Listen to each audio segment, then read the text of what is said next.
Good evening dear students, मोहरा steno class. चलो शुरू करें।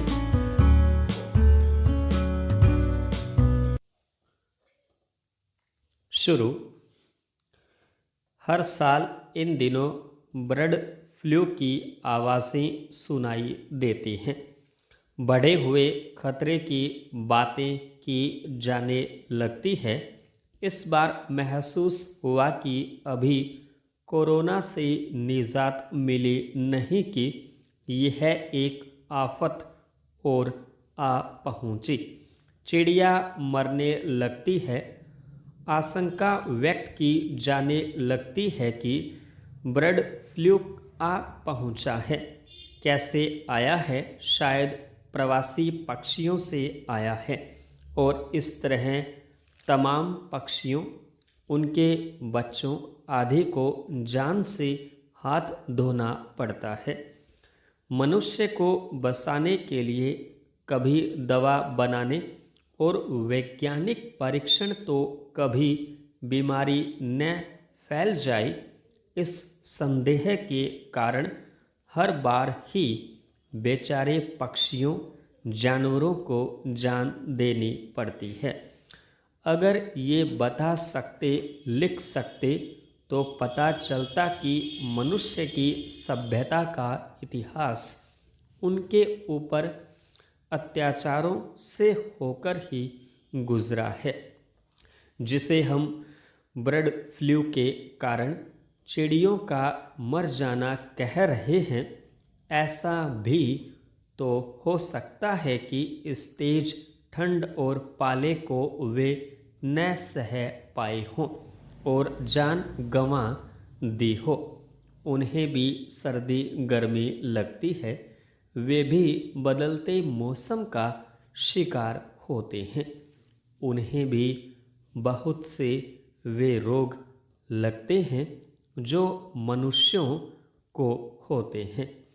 बर्ड फ्लू का नाम तो अब चल पड़ा है, मगर ठंड और गर्मी से बहुत सी चिड़ियों को मरते देखा है। पक्षियों के अस्पताल में भी बहुत से बीमार पक्षी पहुँचते ही हैं। इस संदर्भ में बचपन की एक घटना भुलाए नहीं भूलती। बहुत छोटी थी, पढ़ना शुरू ही किया था। हाथ में पट्टी लेकर स्कूल जा रही थी। बहुत ठंड थी। पिताजी रेलवे में थे, इसलिए रेलवे स्टेशन पर ही घर था।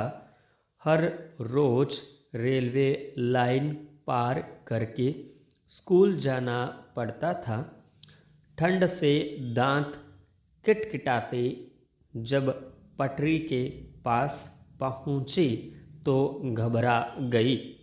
पटरी के दोनों ओर, किनारे किनारे और बीचों बीच दूर तक असंख्य गोरैया मरी पड़ी थीं। छोटी थी तो समझ न सकी कि क्या हुआ, लेकिन चिड़ियों के इस तरह से मर जाने से रोना आने लगा और रोने की वजह बना घर का पालतू मिट्ठू। चिड़ियों को इस तरह मरा हुआ देखकर लगा कि कहीं अपना मिट्ठू भी तो नहीं मर जाएगा।